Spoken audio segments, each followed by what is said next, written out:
Good morning, ladies and gentlemen. This is Arnis Luks here at the Crossroads, and I'd like to welcome my guests from Canada. Welcome, Robert Klinck.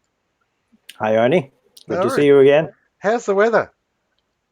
Our weather has improved. It's now around freezing, and the last 2 days we've had rain and snow off and on.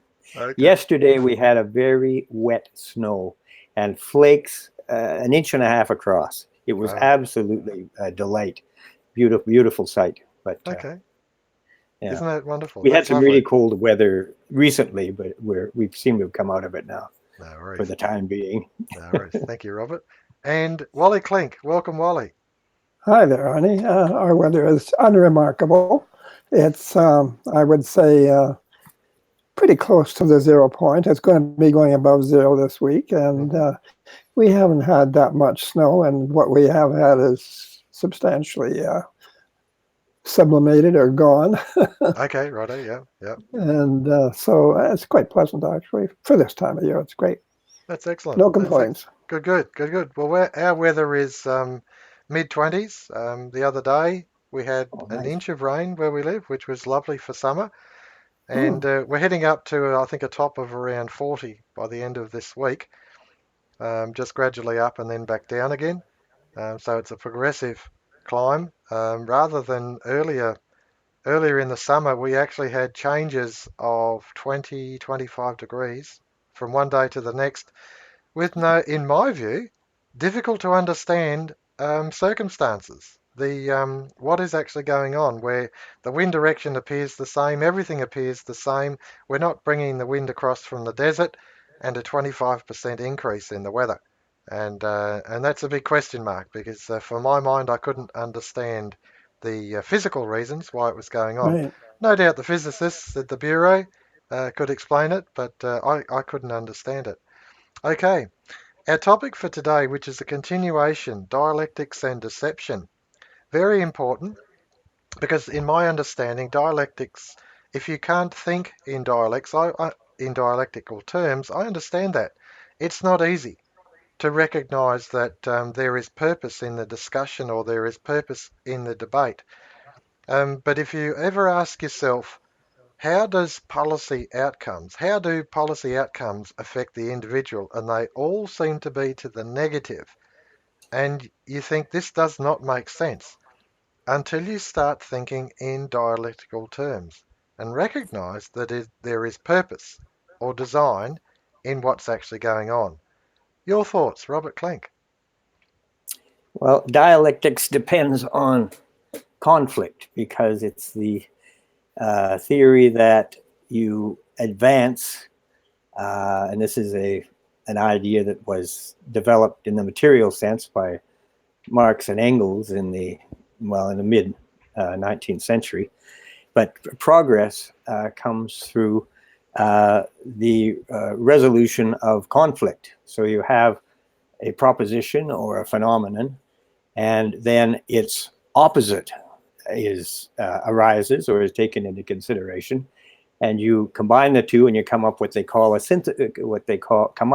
they call a synthesis, and then the synthesis becomes the thesis for the next step in the process. Hmm. But it's all dependent on a concept of conflict, and it's all dependent too on a fairly narrow assessment of what is happening in the world, because you don't have subtleties of thought. You've got to be on one side or the other of this issue, Hmm. and so it's something that undermines the mind's ability to see shades of gray, I guess, that sort of thing. Hmm. But it's also, many people talk these days about binary. They say that whenever we're given a choice, the choice is deliberately limited to one of two things. Okay. And this is an expression of the dialectic as well. Yeah. And it's either this or it's that, but Hmm. they don't allow for something else. Yeah. This, of course, is of interest to social creditors because we believe we have a different point of view and analysis of Mhm. what's going on in the economy. Mhm. And therefore, we don't want to be limited to either the socialist or the libertarian options, Yeah. which is basically what we're allowed to consider. Yeah. And this has permeated all our educational institutions and media. It's a terrible phenomenon, and it has done immeasurable damage, I think, to people's ability to think. Yeah. Yeah. No, that's a very good opening descriptor, Robert. I might point out that both libertarianism, liberalism, liberal democracy, and the other forms of collectivism, which is the Marxism, socialism, communism, or fascism, any form of totalitarianism, they're actually yin and yang of collective control of society. I might point that out. And that while the dialectical materialism being the essentially philosophy undergirding most of these points of view, the dialectic is always about centralizing power. It's not actually about coming back to the individual and actually outworking um, any policy that may affect or benefit the individual personally. Your thoughts, Wally? Well, it's a complex subject. Certainly, the German philosopher Hegel had confined it to the dialectic, to the area of ideas, Mm-hmm. the world of ideas, so that you would have, opposing ideas, and then you would get a synthesis out of that would be a higher level of understanding. But, excuse me, Marx, of course, was a materialist, and he was looking for some way of combining Hegel's dialectic of conflict of ideas in the material sense, or in the political world, in the world of making things happen. And so that he came up with dialectic materialism, which is actually sowing conflict wherever you can, and using that as a means or as a ground from which to reap benefits in terms of centralizing power or capturing power. Mm-hmm. And so that's what he adapted it to the political, and he had a theory of the inevitable progress of society. That you would go from one form of production form to another. Yeah, I think there's a base on this, and that is man as economic unit. And to me, I don't see man as that at all. But if it's only man as economic unit, of course, when we limit him just to that, and it really is a sad indictment. Keep going, please, Wally. Well, you see, I mean, the basis of his idea is that there is exploitation, that the worker, relative to the owner of the producer, is at a disadvantage, and that a portion of his effort is literally being stolen by the producer. Mm-hmm.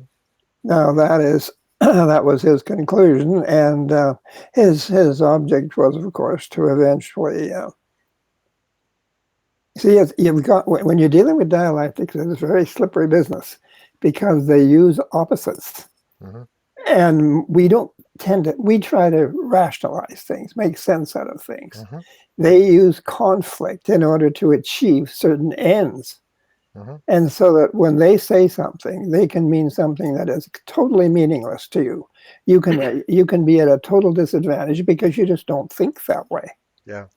Most people don't think that. They want to come to some kind of a rational, reasonable conclusion. Yeah. But you see, in the Marxist approach, it's always conflict that can be, in other words, muddying the water so that you can always derive some benefit from that conflict. Mm. So that's what the dialectic materialism of Marxism is all about. Mm. And they have, they have an off-putting way of bringing conflict, even alleged conflict, into their own relationships. But it is not done from the standpoint of really deviating from their original purposes. It is done from a standpoint of actually strengthening their position. Yeah. Yeah. No, that's very good. Thank you for that, Wally. When I consider trying to understand politics, trying to understand the outworking of policy, it doesn't have to be just in the economic field, but in any social sphere whatsoever. You're trying to understand it, and unless you can recognize the pattern of the dialectic, then you are disarmed in your understanding of what's actually transpiring. You think in Australia we have conservative and socialist parties, and you think that they are one is perhaps more attuned to your way of thinking than the other. But in actual fact, the purpose of the party system, the purpose of these supposed opposites presenting themselves, in the end is world government. The purpose is consistent. It's just that one will use a certain approach, and that is perhaps it might be world control of governments, and the other may use a different approach, and it is world control of assets. But it is still world control. And that to me is very, very important that you recognize it as it benefits the individual or as it does not benefit the individual. You need to recognize that the pursuit of policy, the outcome is the same. Robert Klinck. Yes, and people also do not have the idea that there is something directed behind this dialectical division of society. There are all sorts of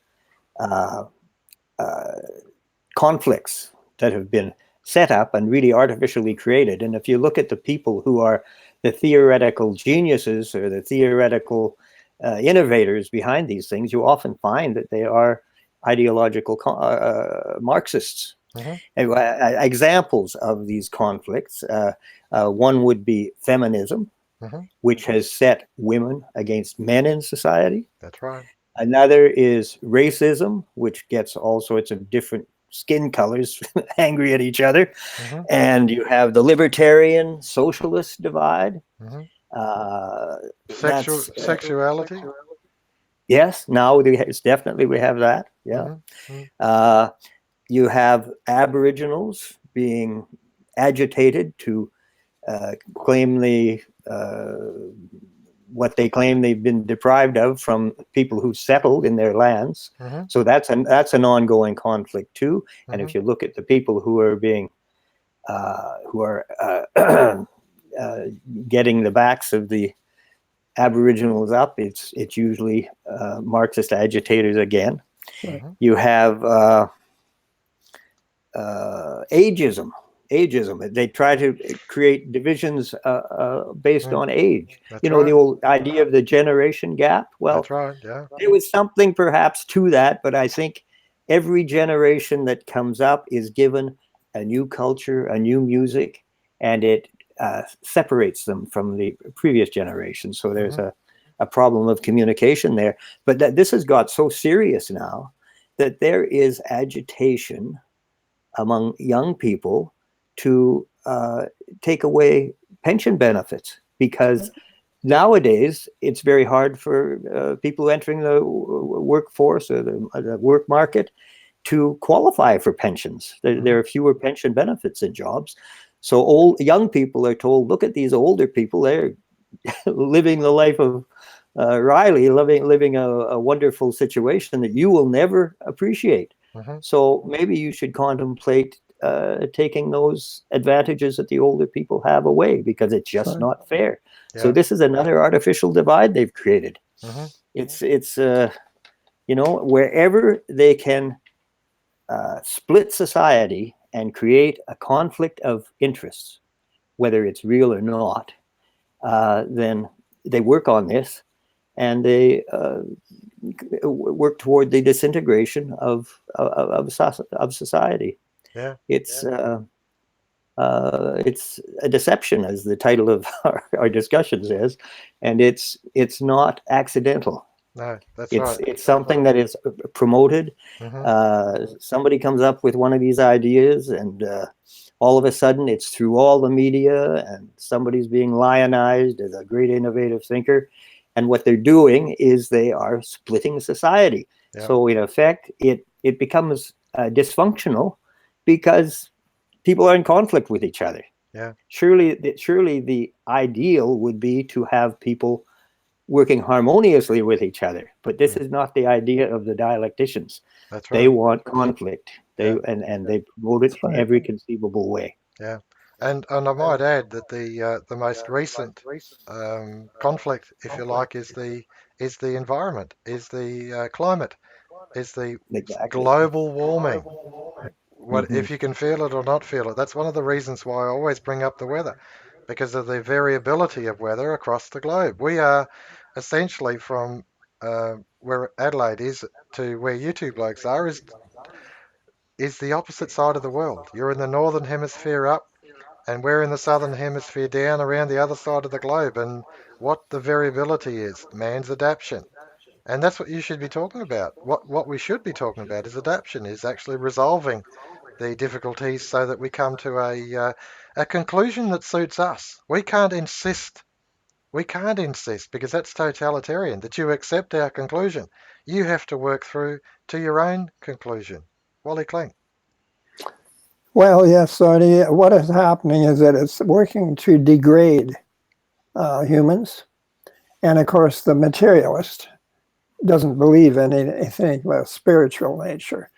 To the materialist, there is nothing but matter and motion, and that's all. So really, the human being is not, there's nothing especially important about the human being in any kind of a spiritual or continuing sense.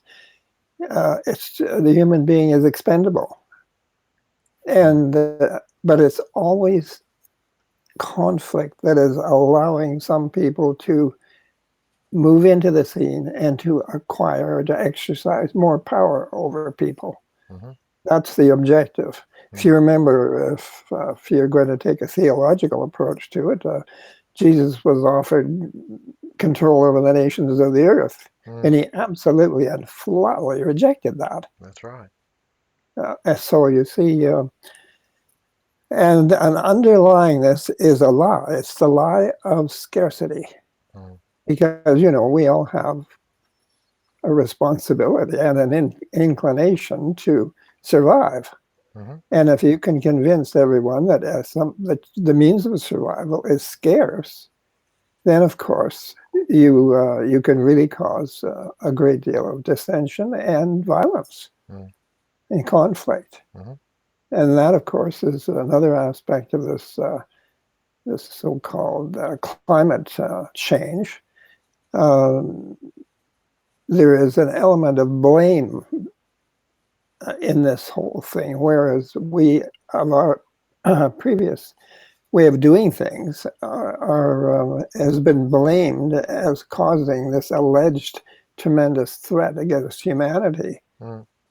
And there's the idea of selfishness and greed, and and the allegation of excess experience of life. Actually, in other words, they're knocking the standard of life down, and they're using guilt as a major element in the whole process. Because if you can make people feel guilty, you can very often induce them to do almost anything. Because they're disarmed. They no longer have self-respect. They lose their ability to move in a constructive manner because they're demoralized. And that is part of the whole thing. It's a very complex and it's a very clever thing. They're very clever. I refuse to grace it with the term of intelligence, but I will say they're very clever in the derogatory sense. Well, I've seen that recently on one of the forums. We talk about our river systems. It's called the Murray-Darling Basin Plan, and it's essentially the main irrigation for South Australia and on the eastern states, and it's turning the actual conflict. They're using the manipulation of the situation through media to present one state requirements as overruling another state requirements. And so the conflict is actually between the irrigators of the two states. And of course, it's nothing of the sort. This is an argument that is placed in the forefront because of supposed scarcity. But there is a dozen, I'll put it to you, there's a dozen potential answers for this problem. All of them really vesting on the belief that why don't we just turn another source of water inland? Because there are to the north of Australia vast quantities of fresh water. It flows out to sea. And so it could quite easily be redirected, and there have been plans drawn up of actually redirecting these waters back into the Murray-Darling Basin, which would immediately provide a sufficiency. And so the states wouldn't have the friction, wouldn't have the antagonism. It could easily be resolved. But using the dialectic, the authority, the government departments have no intention of resolving the issue. They want more power in the capital, more power in the capital at the expense of the power being local, administered local, and managed locally. So how does it affect the individual? It disenfranchises the individual, and that is the purpose of the policy. Robert Klinck. Of course, probably the underlying dialectical conflict that is played upon is and exploited is that between the so-called rich and the poor. But again, this is an artificial situation. There's no excuse in our society for anybody to be desperately poor. We're drowning in resources. We can produce much more than we're producing now if we wanted to, and we're already probably producing pretty much an adequacy for the population. So this is a fundamental division that has been exploited ever since Marx's day. He was the one who said, "Workers of the world, unite and throw off the chains of your oppression," and all this stuff. And that was based on the separation between the rich and the poor. Now, the founder of social credit, C.H. Douglas, cast this situation in a new light when he said, if we're fighting about who is going to have the resources of the world, it's no more intelligent than fighting over a cup of water in the middle of Lake Superior. I guess you know what Lake Superior is, the biggest lake in the world, because right. we've got all this wealth. Yeah. So, but they keep people in a state of artificial scarcity so that they are fighting for their share of it. And this is simply because their share in it is not recognized by the people who run our current financial system. Yeah. If you look at the progress of productive means, they have multiplied probably thousands of times over in the last couple of centuries, and yet basically people are not advanced significantly in the way they live their lives and in the amount of personal freedom they have even. So that is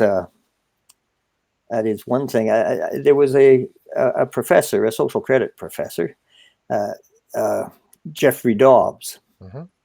And nowadays we hear about cognitive dissonance. And cognitive dissonance is the inclusion in one proposition, say, of conflicting ideas.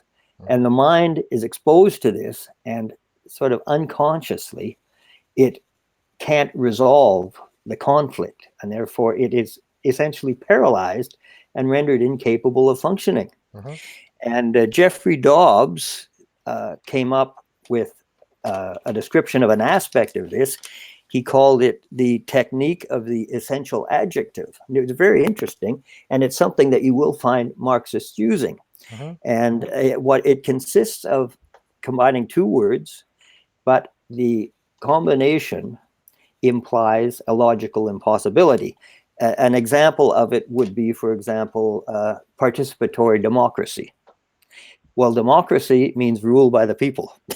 So if you have something called participatory democracy, that implies that there is something that is non-participatory democracy, which, how can that be if it's ruled by the people? It's an impossibility, but it creates a conflict in the mind. Another one that just came up here recently in our province is job action. Mhm. Now, job action is when people are going on strike. I don't know if that's true in your part of the world or not, but job action is when the people with jobs stop acting. Mhm. It's that silly. Yeah. They don't say you have job action when they're doing their jobs well. They say you have job action when they're on strike and refusing to work. Another interesting one that Jeffrey Dobbs drew attention to back in the 60s, I guess, was free love. And he said that the word love derives from a Middle English word called the Middle English word leaf, and it meant love.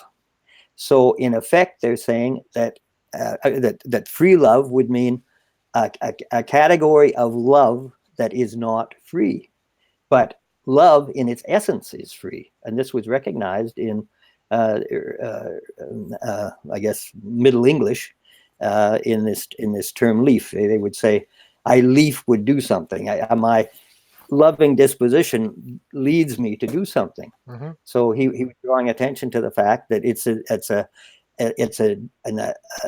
undermining of the meaning of the word love to associate it with the word free and suggest that there's another category of love that is unfree, because love in its essence is free.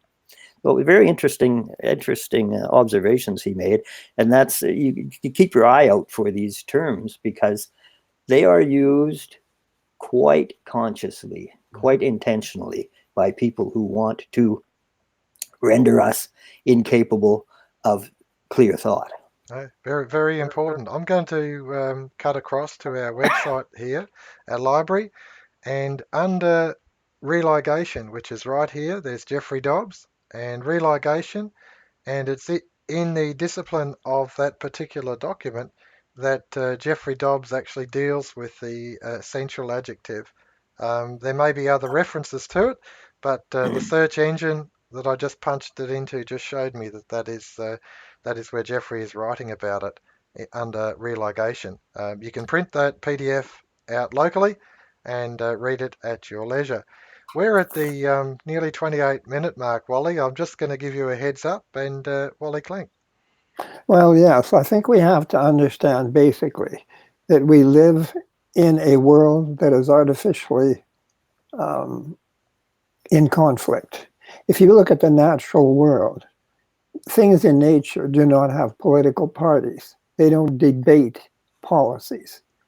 They're not in conflict all the time. They have to be in conflict to the extent that they must live in a state, perhaps of some scarcity, that they may exist. But the thing of it is, it's not a natural thing. We live in what is an artificial dichotomy, a dialectic.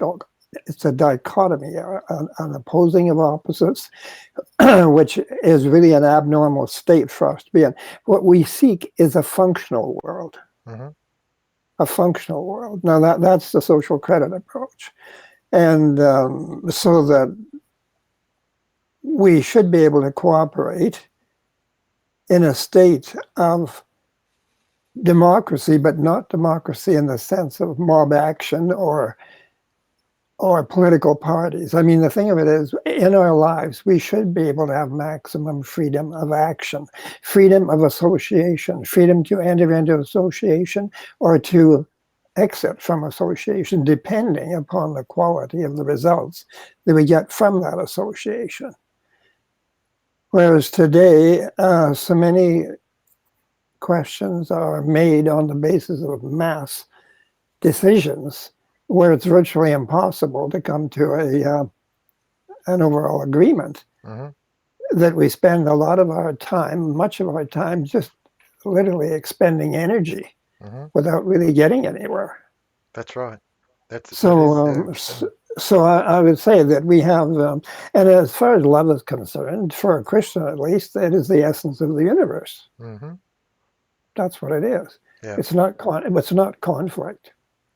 There's a canon, and if you have an affinity or an awareness of the canon or some kind of an attachment to it, an awareness, you are going to behave in a manner that is loving and that is conducive to constructive relationships. Yeah.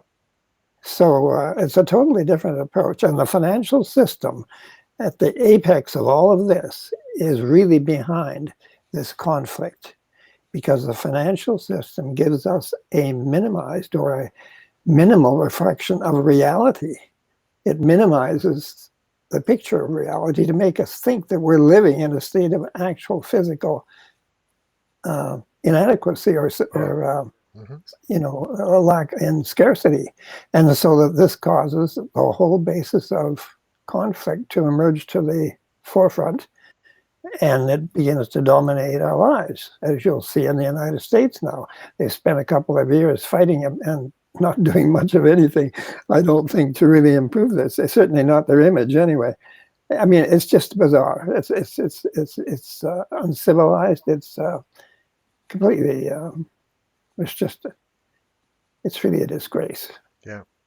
And so anyway, I was just going to say that this financial system is the key to the problem, because if the financial system were altered in such a way that gave a proper representation of the amazing wealth that you mentioned that we actually do have access to, or to which we have access, then we would see the reality where there is no scarcity. And the reality is also that we can have far, far more than we even have because of increased efficiencies and so on, and ability to derive more benefit from activity than we did previously, through new technology and so on.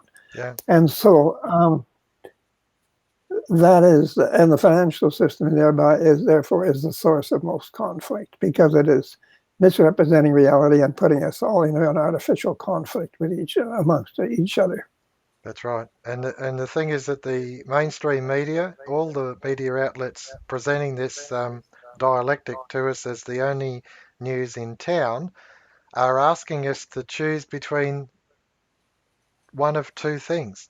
Whereas in the form of natural opposites, if you like, government being power and freedom being the people, held in equilibrium is limiting the power of government, limited monarchy, limited republic, limited government. It holds it in equilibrium, even though they may be opposites. And so when you look at capital and you look at labour, these may appear to be antagonistic, but with Douglas' social credit, economic democracy places both under discipline and brings labour into, or the individual, if you like, into correct relationship with capital, so that they can exercise their freedom at the same time allowing capital to make a profit, which they're entitled to. Robert Yes, Klinck. and Arnie, we all really have a beneficial interest in association. We should not be at cross purposes. Yeah, capital and labor have a common interest. If the system was working properly, they would be benefiting, both of them, by that proper functioning. Yeah. But there's it's putting a spike in our spokes all the time and not letting us get what we want. So in effect, with this dialectical sabotage going on all the time, there is never peace. And the idea of it is to wear us down to the point where we just become apathetic and so discouraged that we are ineffective as individuals. Capitulate. And that's why all these artificial conflicts are constantly being thrown up and encouraged, whereas our proper goal should be mutual benefit and peaceful relations and harmony. Yeah. But you'll never have those if you have people making trouble who are trained in dialectical thought. That's right. That to me is the key to today's forum, is at attempting to paint a picture that will help you as our listeners, as our viewers, understand this dialectical methodology. It's so very, very important to come to grips with. Closing thoughts, please, Wally. Well, yes, social credit actually identifies the problem in the economy, not between capital and labor or between elements of that, any kind like that. It actually identifies the problem as a failure at the consumption end of the economic cycle. Marx identified it within the cycle, but social credit identifies the problem basically as a blockage, sort of a cost of narrowing, a blockage of the flow, the free flow of the wealth that emanates from human association to society. You see, the present system gathers wealth and power. Social, and it does it in the term of debt, primarily, in different forms. And now that social credit wants to eliminate that debt and to spread its benefits to the population at large. Shall we say that the poor shall inherit the earth, or the meek shall inherit the earth? I mean, it's the purpose of production is consumption. If you block consumption, you're frustrating consumption or production itself. The producer will perform far better if there is consumption, because he needs consumption as an outlet for his efforts and to recover his financial costs, of course.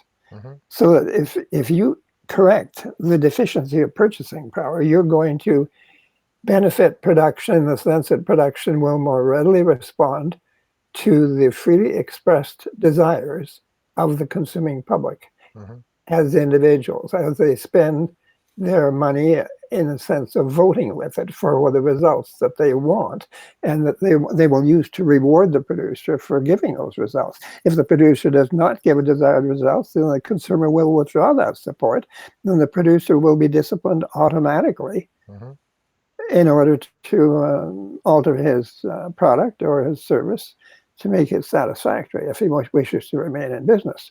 But again, we shouldn't be in a position where we would not regard economics as the sole end of life.